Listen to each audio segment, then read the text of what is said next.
ಈ ಸುದ್ದಿ ಕೃಷ್ಣನಿಗೆ ಗೊತ್ತಾಯಿತು. ಅರೆ ಅರೆ ಅರೆ ಅರೆ, ಭೀಷ್ಮಾಚಾರ್ಯ ಪ್ರಮಾಣ ಮಾಡಿದಲ್ಲ ಅಂದ್ರೆ ನನ್ನ ಪ್ರಮಾಣವನ್ನು ಮುರಿಸ್ತಾನಿನ್ನ, ನನ್ನ ಪ್ರಮಾಣವನ್ನು ಸುಳ್ಳು ಮಾಡ್ತಾನ. ನಾಳಿನ ದಿನ ನನ್ನನ್ನು ಆಯುಧವನ್ನು ಹಿಡಿಸುವಂಗೆ ಮಾಡ್ತಾನಂತಲ್ಲ, ಎಂಥ ಆಶ್ಚರ್ಯದ ಪ್ರತಿಜ್ಞೆ ಇದಂಥೇಳಿ ಚಿಂತೆ ಮಾಡಕತ್ತಿದ. ಯಾರು? ಕೃಷ್ಣ ಪರಮಾತ್ಮ. ಅಷ್ಟೇ ಅಲ್ಲ, ಆ ಪ್ರತಿಜ್ಞೆಯೊಳಗೆ ಒಂದು ಮಾತೇನಿಂತು ಇತ್ತು ಅಂತಂದ್ರೆ, ಎರಡು ಮಾತುಗಳನ್ನು ಹೇಳಿ ಪ್ರತಿಜ್ಞೆ ಮಾಡಿದ್ದ ಭೀಷ್ಮಾಚಾರ್ಯ. ಏನಂತಂದ್ರೆ, ನಾಳಿನ ಯುದ್ಧದೊಳಗ ಅರ್ಜುನನನ್ನು ಕೊಂದೇ ತೀರ್ತನೋ, ಕೃಷ್ಣ ಪರಮಾತ್ಮನನ್ನು ಆಯುಧ ಹಿಡಿಸೇ ತೀರ್ತನಂತ ಆನೆ ಮಾಡಿದಿವ. ಇದು ಅರ್ಜುನನಿಗೂ ಗೊತ್ತಾಯಿತು. ಅಂದ್ರೆ ಅವನದು ಡೇಟ್ ಫಿಕ್ಸ್ ಆಯ್ತು ರೀ. ಯಾರ್ದು? ಅರ್ಜುನಂದು. ಎದ್ರ ಡೇಟು? ಶಿವಾಯನಮ ಆಗು ಡೇಟ್ ಫಿಕ್ಸ್ ಆಯ್ತು ಅವ್ನು. ಅರೆ ಭೀಷ್ಮಾಚಾರ್ಯ ಎಂದಾನಂದ್ರೆ ಮುಗಿತಲ್ರಿ. ಇನ್ನು ಕೃಷ್ಣನಿಗೆ ಚಿಂತೆ ಆಯ್ತು. ಸಾಯಂಕಾಲ ಯುದ್ಧ ಮುಗಿದ ನಂತರ ಅದು ಧರ್ಮಯುದ್ಧ. ಸೂರ್ಯೋದಯಕ್ಕೆ ಆರಂಭ, ಸೂರ್ಯಾಸ್ತಕ್ಕೆ ಯುದ್ಧ ಮುಕ್ತಾಯ. ಎಲ್ಲರೂ ಅವ್ರು ಬಿಡಾರಕ್ಕೆ ಬಂದರು, ಮಲ್ಕೊಂಡ್ರು. ಅರ್ಜುನ ದಿನನಿತ್ಯ ಬಂದು ಊಟ ಮಾಡಿ ತನ್ನ ಬಿಡಾರದೊಳಗೆ ಏನು ಕಾಟಿತ್ತು ಅದರ ಮ್ಯಾಗ ಮಲ್ಕೊಂಡು ಮ್ಯಾಲೆ ಹೊತ್ಕೊಂಡ ಗೊರ್ರ ನಿದ್ದೆ ಮಾಡಕತ್ತಿದ. ನಾಳೆ ಯಾರಾಗದ್ದು ಸಾವು ಹೋಯ್ತೀರ ಒಂದು ಮತ್ತು ನಿಮಗೆ ಯಾರಿಗಾರ ಹಿಂಗೆ ನಿದ್ದೆ ಹತ್ತದೇನು? ನಿಮ್ಮ ಡೇಟ್ ಗೊತ್ತಾತಂದ್ರೆ, ಸ್ವಾಮಿ ಅವದನ್ನೇ ನಮ್ಮದು ಹೇಳಬೇಡ್ರಿ ಅಂತೀರಿ. ನಾ ಹೇಳಿಲ್ಲ ಅಂದರೂ ಅದೊಂದು ಐತೆ ಡೇಟ, ಅದು ಐತೆ. ಭಾಳ ಶಾನ್ಯಾರಿ ದೇವ್ರ. ಅವೇನು ಮಾಡ್ಯಾನಂತಂದ್ರೆ, ಒಂದೆರಡು ನಿಮ್ಮ ಕೈಯಾಗ ಕೊಟ್ಟಾನ, ಒಂದೆರಡು ಅವನ ಕೈಯಾಗಿ ಇಟ್ಟುಕೊಂಡಾನ. ಏನಂತಂದ್ರೆ, ಹುಟ್ಟು ನಿಮ್ಮ ಕೈಯೊಳಗಿಲ್ಲ, ಹುಟ್ಟು ನಿಮ್ಮ ಕೈಯೊಳಗಿಲ್ಲ. ನಿಮ್ಮ ಕೈಯೊಳಗೆ ಇತ್ತು ಅಂದ್ರೆ ಮತ್ತು ನಿಮ್ಗೇನು ಗೊತ್ತದ ನಾವು ಎಲ್ಲಿ ಹುಟ್ಟುತ್ತೀವಿ, ನಾವು ಯಾರ ಮನ್ಯಾಗ ಹುಟ್ಟಬೇಕು, ನಾವು ಯಾವ ಜಾತ್ಯಾಗ ಹುಟ್ಟಬೇಕು, ಹಿಂಗೇನ್ರ ನಮ್ಗೆ ಗೊತ್ತಿತ್ತನ್ರಿ? ಇಲ್ಲ. ಅವ ಯಾರ ಕೈಯಾಗೂ ಕೊಟ್ಟಿಲ್ಲ. ಎಲ್ಲಿ ನಿಮ್ಮನ್ನು ಹುಟ್ಟಿಸ್ಬೇಕು, ಯಾರ ಮನ್ಯಾಗ ಹೆಂಗೆ ಹುಟ್ಟಿಸ್ಬೇಕು, ಎಲ್ಲ ಅದನ್ನು ತನ್ನ ಕಡೆ ಇಟ್ಕೊಂಡನು ಪರಮಾತ್ಮ. ಅವನ ಕಡೆ ಅದ ಹುಟ್ಟು, ನಿಮ್ಮ ಕೈಯಾಗ ಕೊಟ್ಟಿಲ್ಲ. ಒಂದು ವೇಳೆ ನಿಮ್ಮ ಕೈಯಾಗನ ಕೊಟ್ಟಿದ್ದಂದ್ರೆ, ನೀವು ಎಲ್ಲಿ ಬೇಕಾದಲ್ಲಿ ನಿಮಗೆ ಎಲ್ಲಿ ಅನುಕೂಲ ಆಕೈತೆ ಅಲ್ಲಿ ಹುಟ್ಟ್ರಪ್ಪ ಅಂತ ತಿಳ್ಕೊಂಡು ಅದು ನಿಮ್ಮ ಕೈಯಾಗನ ಕೊಟ್ಟಿದ್ದಂದ್ರೆ, ನೀವು ಎಲ್ಲಿ ಹುಟ್ಟಕ್ಕೆ ತಯಾರು ಮಾಡ್ತಿದ್ದೀರಿ ಅಂತಂದ್ರೆ, ಈ ಜಗತ್ತಿನ ಶ್ರೇಷ್ಠ ಶ್ರೀಮಂತನ ಮನೆಯೊಳಗೆ ಒಟ್ಟು ಆರಾಮಿರ್ಬೇಕಲ್ಲ. ಕೊಳ್ಳಗೆ ಸಾಕಾಗುವಷ್ಟು ಬಂಗಾರ, ಸಿರಿತನ, ಕಾರು, ಬಂಗ್ಲೆ ಒಂದು ಎಲ್ಲ ಇದ್ದವ್ರ ಮನ್ಯಾಗ ನಮ್ಮನ್ನು ಹುಟ್ಟವ್ರು ನಾವೆಲ್ಲ ಹಂಗೆ ಬರ್ಕೋತಿದ್ದೀವಿ ನಾವು. ಅವ ಅದಕ್ಕೆ ಕೊಟ್ಟಿಲ್ಲ ಪರಮಾತ್ಮ. ಮತ್ತು ಎಲ್ಲರೂ ಅಲ್ಲೇ ಹುಟ್ಟಿದ್ರೆ ಮತ್ತು ಇಲ್ಲಿ ಬೇಕಲ್ಲ. ಹುಟ್ಟನ್ನು ಅವನ ಕೈಯೊಳಗೆ ಇಟ್ಟುಕೊಂಡಾನ, ಹುಟ್ಟಿನ ಗುಟ್ಟನ್ನು ಅವನ ಕೈಯಾಗ ಇಟ್ಟುಕೊಂಡಾನ. ಆನಂತರ ಸಾವನ್ನು ಕೂಡ ಅವನ ಕೈಯೊಳಗೆ ಇಟ್ಟುಕೊಂಡಾನವ. ಅದನ್ನು ನಿಮ್ಮ ಕೈಯಾಗ ಕೊಟ್ಟಿದ್ರೆ ನಿಮಗೆ ಎಂದು ಸಾಧ್ಯಕತ್ತೆ ಅಂದ ಡೇಟ್ ಫಿಕ್ಸ್ ಮಾಡ್ಕೋರಿ ನೀವು ಅಂತ. ದೇವ್ರು ನಿಮ್ಮ ಕೈಯಾಗ ಏನಾರ ಸಾವಿನ ಡೇಟ್ ನೀವು ಫಿಕ್ಸ್ ಮಾಡ್ಕೋರಿ ಅಂತ ನಿಮ್ಮ ಕೈಯಾಗ ಕೊಟ್ಟಿದ್ರೆ ನೀವೆಂದಾರ ಫಿಕ್ಸ್ ಮಾಡ್ಕೋತಿದ್ರೇನ್ರಿ? ಮುಂದೆ ಹಾಕುದ ಹೋಗ್ಲಾಡ್ರಿ ಇನ್ನೊಂದು 50 ವರ್ಷ, ಹೋಗ್ಲಾಡ್ರಿ ಇನ್ನೊಂದು 50 ವರ್ಷ. ಕಾಟಾದ ಮ್ಯಾಗ ಬುದ್ಧಿ ಒದ್ದಾಡಿ ಹಾಕಿದ್ರು ಇನ್ನೊಂದು 50 ವರ್ಷ ಹೋಗ್ಲೇರಿ. ಹಂಗೆ ಡೇಟ್ ಫಿಕ್ಸ್ ಮಾಡವ್ರು ಅಲ್ಲಿ ನಾವು. ಅದಕ್ಕೆ ದೇವ್ರು ನಿಮ್ಮ ಕೈಯಾಗ ಅದನ್ನು ಕೊಟ್ಟಿಲ್ಲ. ಅದನ್ನು ಒಂದು ಅವ ಇಟ್ಟುಕೊಂಡ. ಆದರೆ ಸಾವು ಮುಖ್ಯ ಅಲ್ಲ ಯವ್ವ, ಸಾವು ಮುಖ್ಯ ಅಲ್ಲ, ಹುಟ್ಟನೂ ಮುಖ್ಯ ಅಲ್ಲ. ಆದರೆ ಹುಟ್ಟು ಸಾವುಗಳ ಮಧ್ಯ ಬದುಕೇನದಲ್ಲ ಅದು ಭಾಳ ಮುಖ್ಯ ಅದ. ಅದನ್ನು ನಿಮ್ಮ ಕೈಯಾಗ ಕೊಟ್ಟನ ಪರಮಾತ್ಮ. ಹುಟ್ಟು ಸಾವುಗಳ ಮಧ್ಯ ಬದುಕನ್ನು ಕಟ್ಟಿಕೊಳ್ಳೋದೇನದಲ್ಲ, ಬದುಕನ್ನು ನಿರ್ಮಾಣ ಮಾಡಿಕೊಳ್ಳೋದೇನದಲ್ಲ, ಅದನ್ನು ಭಗವಂತ ನಿಮ್ಮ ಕೈಯೊಳಗೆ ಕೊಟ್ಟಾನ. ಬದುಕು ಅಂತಂದ್ರೆ ಒಂದು 100 ಪೇಜಿಂದು ಡೈರಿ ಇದ್ದಂಗೆ ರೀ, ಡೈರಿ ಇದ್ದಂಗೆ. ಮೊದಲನೇ ಪುಟದೊಳಗೆ ಭಗವಂತ ಒಂದೇ ಪುಟದೊಳಗೆ ಬರದಾನ, ನಿಮ್ಮ ಹುಟ್ಟು ಅಂತ ಬರದಾನ. ಅದು ಅವನ ಕೈಯಾಗಿ ಇಟ್ಟುಕೊಂಡಾನ, ಅದನ್ನು ಖಾಲಿ ಬಿಟ್ಟಾನ, ಬರದಿಲ್ಲ. ಮೊದಲನೇ ಪೇಜ್ ಅವನ ಕೈಯಾಗಿ ಇಟ್ಟುಕೊಂಡಾನ, ಲಾಸ್ಟ್ ಪೇಜನ್ನು ಅವನ ಕೈಯೊಳಗೆ ಇಟ್ಟುಕೊಂಡಾನ. ಆದರೆ ಬದುಕಿನ ಮಧ್ಯೆ ಇರತಕ್ಕಂಥ 98 ಪೇಜಗಳನ್ನು ನಿಮ್ಮ ಕೈಯಾಗ ಕೊಟ್ಟಾನ. ನೀವೇನು ಬರಿಬೋದು ಅದರೊಳಗೆ ಎಲ್ಲನೂ ಒಳ್ಳೇದು ಬರಿಬೋದು, ಕೆಟ್ಟದ್ದು ಬರಿಬೋದು. ಅದರ ತುಂಬ ಮಸಿ ಅಂದರೆ ಈ ಮಸೀದರಿ ಇರ್ತಾವಲ್ಲ, ಹಂಗೂ ಕೆಲವೊಬ್ರು ಡೈರಿ ಅಂದರೆ ಏನು ರೀ? ದಿನಚರಿ. ನಮ್ಮ ಬದುಕಿನ ದಿನಚರಿ ನಾವು ಯಾವಾಗ ಏಳಬೇಕು, ಯಾವಾಗ ಮಲಗಬೇಕು, ಎದ್ದು ಏನು ಮಾಡಬೇಕು, ಇದೆಲ್ಲ ನಮ್ಮ ಬದುಕಿನ ದಿನಚರಿ ಅದ ರೀ. ಇದನ್ನು ನಮ್ಮ ಕೈಯೊಳಗೆ ಕೊಟ್ಟಿದ್ದಾನೆ ಪರಮಾತ್ಮ. ಆ ರೀತಿಯೊಳಗೆ ಅರ್ಜುನ ಬಂದು ಏನು ಮಲ್ಕೊಂಡಲ್ಲ, ಗೊರ್ರ ನಿದ್ದಿತ್ತು. ಅರ್ಜುನನ ಬಿಡಾರದ ಬಾಜುನೇ ಕೃಷ್ಣಂದು. ಅವನದೊಂದು ಬಿಡಾರ, ಇವೊಂದೊಂದು ಬಿಡಾರ. ಆಚೆ ಕಡೆ ಅವ ಕೃಷ್ಣ ಪರಮಾತ್ಮ ಕಾಟ ಮೇಲೆ ಕುಂತಿದ್ದ. ಇವೊಂದು ಸಪ್ಪಳು ಬರಾಕೈತಿ, ಗೊರ್ರ ಅಂತ. ಕೆಲವೊಬ್ರು ನಿದ್ದೆ ಸಪ್ಪಳು ಆಗ್ತದೆ ನೋಡ್ರಿ. ಗಂಡರ ಗೊರ್ರ ತಿರ್ತತೆ, ಹೇಂತಿರ ಗೊರ್ರ ತಿರ್ತೈತೆ ರೀ. ಮತ್ತು ಅನಿವಾರ್ಯ ಅಲ್ರಿ, ಹೊಂದಾಣಿಕೆ ಮಾಡ್ಕೊಂಡು ಹೋಗ್ಬೇಕು. ಕೆಲವೊಬ್ಬರು ಹೆಣ್ಮಕ್ಳು ಕಡಿಮೆ ರೀ, ನಮ್ಮ ಗಂಡ್ಮಕ್ಳು ಮಂದಿ ಜಾಸ್ತಿನ ಗೊರ್ರ ಅನ್ನೋದು.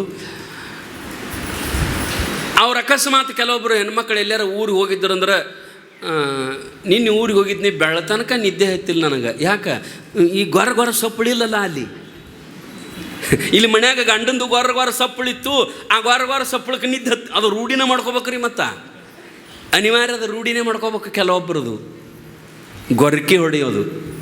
ಸೈಂಟಿಫಿಕ್ ಪ್ರಕಾರ ಯಾರಾದರೂ ಗೊರಕೆ ಹೊಡಿತಿದ್ದರೆ ಇಮಿಡಿಯೇಟ್ ಡಾಕ್ಟ್ರಿಗೆ ಭೇಟಿ ಆಗ್ಬೇಕು.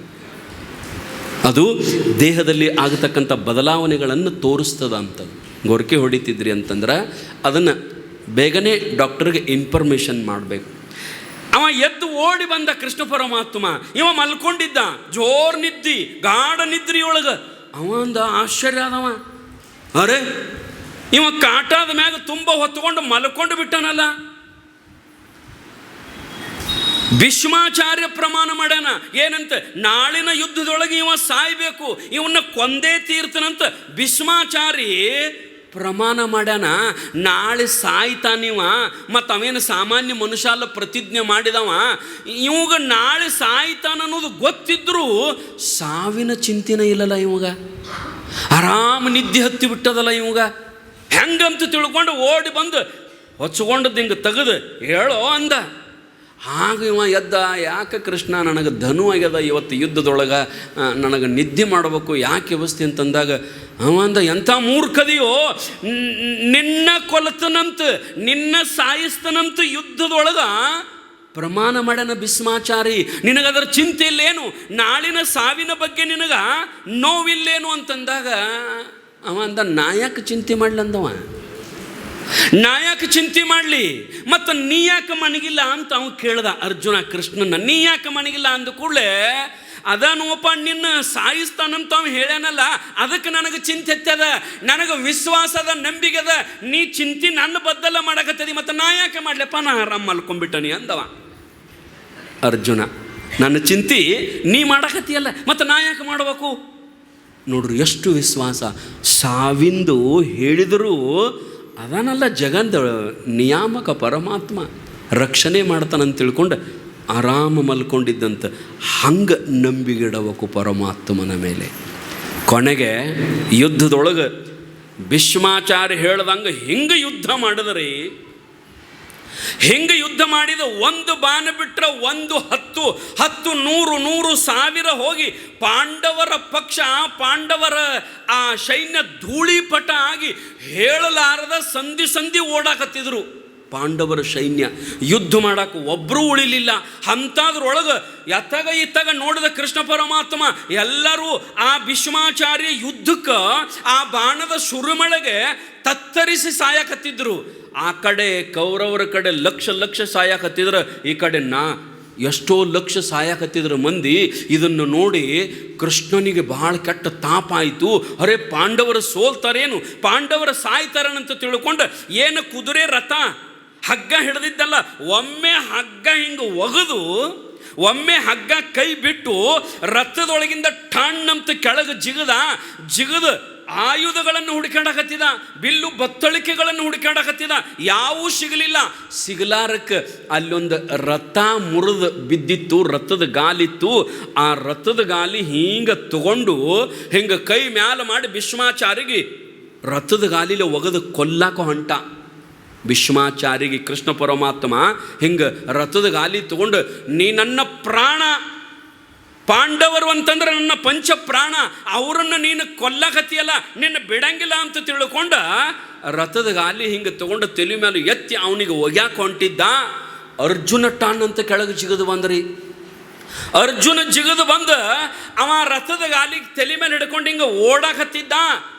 ಅರ್ಜುನ ಬಂದ ಕೃಷ್ಣನ ಒಂದು ಕಾಲ ತೊಡಿ ಹಿಡಿದು ಹಿಂಗೆ ಜಗ್ಗ ಹತ್ತಿದ. ಆ ಕಡೆ ಅವ ಓಡವ, ಈ ಕಡೆ ಅವ ಜಗ್ಗವ.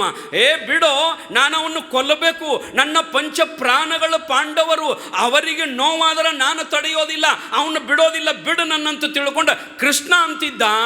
ಅರ್ಜುನ ಅಂತಿದ್ದ, ಹೇ ಪರಮಾತ್ಮ, ಹೇ ಕೃಷ್ಣ, ನೀನು ಯುದ್ಧ ಮಾಡಬಾರದು, ನೀನು ಆಯುಧಗಳನ್ನು ಹಿಡಿಬಾರದು. ಯಾಕಂದ್ರೆ ನೀನು ಆನೆ ಮಾಡಿ, ನೀನು ಪ್ರಮಾಣ ಮಾಡಿ 18 ದಿನ ನಡೆಯತಕ್ಕಂಥ ಮಹಾಭಾರತದ ಯುದ್ಧದೊಳಗೆ ನಾನು ಆಯುಧಗಳನ್ನು ಹಿಡಿಯೋದಿಲ್ಲ ಅಂತ ಆನೆ ಮಾಡಿಯಲ್ಲ, ನನ್ನ ಸಲಾಗಿ ನೀನು ನಿನ್ನ ಆಣೆಯನ್ನು ಪ್ರಮಾಣವನ್ನು ಮುರಿಬೇಡಪ್ಪ ಬಾ ಅಂತಿವ ಜಗ್ತಿದ್ದ. ಅವ ಮುಂದೆ ಹೊಕ್ಕಿದ್ದ.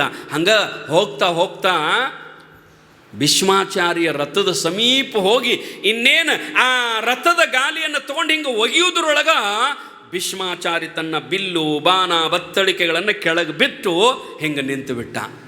ಕೃಷ್ಣ ಹೋಗಿ ಅಂದವ, ನನ್ನ ಜನ್ಮ ಸಾರ್ಥಕ ಆಯಿತು. ಯಾಕಂದ್ರೆ ನಾನು ಗೆದ್ದೆ ಇಲ್ಲಪ್ಪ. ನಾ ಏನು ಹೇಳಿದ್ನಿ, ನಾಳೆ ನಡೆಯತಕ್ಕಂಥ ಯುದ್ಧದೊಳಗೆ ಕೃಷ್ಣ ಪರಮಾತ್ಮನನ್ನ ಆಯುಧವನ್ನು ಹಿಡಿಸೇ ತೀರ್ತನಂತ ನಾನು ಪ್ರಮಾಣ ಮಾಡಿದ್ನಲ್ಲ, ನೀನು ಆಯುಧ ಹಿಡಿದೆಯಲ್ಲ, ಸಾಕು, ನಾನು ಯುದ್ಧವನ್ನು ಬಿಟ್ಟು ಬಿಡ್ತನಂತ ಬಿಲ್ಲು ಬತ್ತಳಿಕೆಗಳನ್ನು ಕೆಳಗೆ ಹೋಗದಾಗ ಕೃಷ್ಣ ಅಂದಂತರಿ, ನಾ ಎಲ್ಲಿ ಬಿಲ್ಲು ಬತ್ತಳಿಕೆಗಳನ್ನು ಹಿಡ್ದೇನಿ, ಸೋಮ ರಥದ ಗಾಲಿ ತೊಗೊಂಡು ಬಂದನೆ ಅಂತಂದಾಗ ಭೀಷ್ಮಾಚಾರ್ಯ ಅಂದಂತ, ಸಾಯುವ ಸಂದರ್ಭದೊಳಗೆ ನೀ ಏನು ತೊಗೊಂಡ್ರು ಅದು ಆಯುಧ ಕೃಷ್ಣ. ಸಾಯುವ ಸಂದರ್ಭದೊಳಗೆ ಇನ್ನೊಬ್ಬನಿಗೆ ಎದುರಾಳಿಯಾಗಿ ಹೋಗುವಾಗ ನಿನ್ನ ಕೈಯೊಳಗೆ ಏನಿರ್ತದಲ್ಲ, ಅದು ಕ್ವಾಡ್ಲಿರಲಿ, ಅದು ಕುಡುಗೋಲಿರಲಿ, ಅದು ಕಲ್ಲಿರಲಿ, ಅದು ಏನಾರ ಒಂದು ಬಡಿಗಿರಲಿ, ಅದು ಆಯುಧ ಅಂತ ಆಗ್ತದೆ ಕೃಷ್ಣ. ನೀನು ಸೋತಿಯಪ್ಪ, ನಾನು ಗೆದ್ದೆ ಅಂತ ಭೀಷ್ಮಾಚಾರ್ಯ ಹೇಳಿದಾಗ ಆಗ ಕೃಷ್ಣ ಪರಮಾತ್ಮ ಅಂದಂತ, ನಾ ಯಾಕೆ ಸೋತ್ನಿ ಅಂತಂದ್ರೆ, ನಾನು ನನ್ನ ಭಕ್ತರಿಗೆ ಬಿಟ್ಟರೆ ಇನ್ಯಾರಿಗೂ ನಾನು ಸೋಲೋದಿಲ್ಲ, ನೀನು ನನ್ನ ಪರಮ ಭಕ್ತ, ನಿನ್ನ ಸಲುವಾಗಿ ನಾನು ಸೋಲಲೇಬೇಕಾಯಿತು ಭೀಷ್ಮಾಚಾರಿ ಅಂತ ಹೇಳದಂತೆ. ಅದಕ್ಕೆ ಬಸವಣ್ಣವರೊಂದು ವಚನದೊಳಗೆ ಬರೀತಾರೆ, ಏನಂತಂದ್ರೆ, ಜಂಬುದ್ವೀಪನವ ಕಂಡ ಪೃಥ್ವಿಯೊಳಗೆ ಕೇಳಿರಯ್ಯ ಎರಡಾಳಿನ ಭಾಷೆಯ. ನೋಡ್ರಿ ಹೆಂಗೆ ಬರೀತಾರೆ ಬಸವಣ್ಣವ್ರ ವಚನದೊಳಗೆ, ಜಂಬುದ್ವೀಪ ನವಕಂಡ ಪೃಥ್ವಿಯೊಳಗೆ ಕೇಳಿರಯ್ಯ ಎರಡಾಳಿನ ಭಾಷೆಯ. ಕೊಲುವೆನೆಂಬ ಭಾಷೆ ದೇವನದು, ಕೊಲುವೆನೆಂಬ ಭಾಷೆ ದೇವನದಾದರೆ ಗೆಲುವೆನೆಂಬ ಭಾಷೆ ಭಕ್ತನದು, ಗೆಲುವೆನೆಂಬ ಭಾಷೆ ಭಕ್ತನದು. ಸತ್ಯವೆಂಬ ಕೂರಗಲವನ ಹಿಡಿದು ಸದ್ಭಕ್ತರು ಗೆದ್ದರು ಕಾಣ ಕೂಡಲ ಸಂಗಮ ದೇವ. ಬಸವಣ್ಣವ್ರು ಹೇಳ್ತಾರೆ ಏನಂತಂದ್ರೆ, ಈ ಭಕ್ತಿ ಎಂಬ ಆಯುಧದಿಂದ ಯಾರು ಗೆಲ್ಲುತ್ತಾರಂತಂದ್ರೆ ಸದ್ಭಕ್ತರು ಗೆಲ್ಲುತ್ತಾರೆ ಪರಮಾತ್ಮನಿಗಿಂತಲೂ. ಆ ರೀತಿಯೊಳಗೆ ನಾವೇ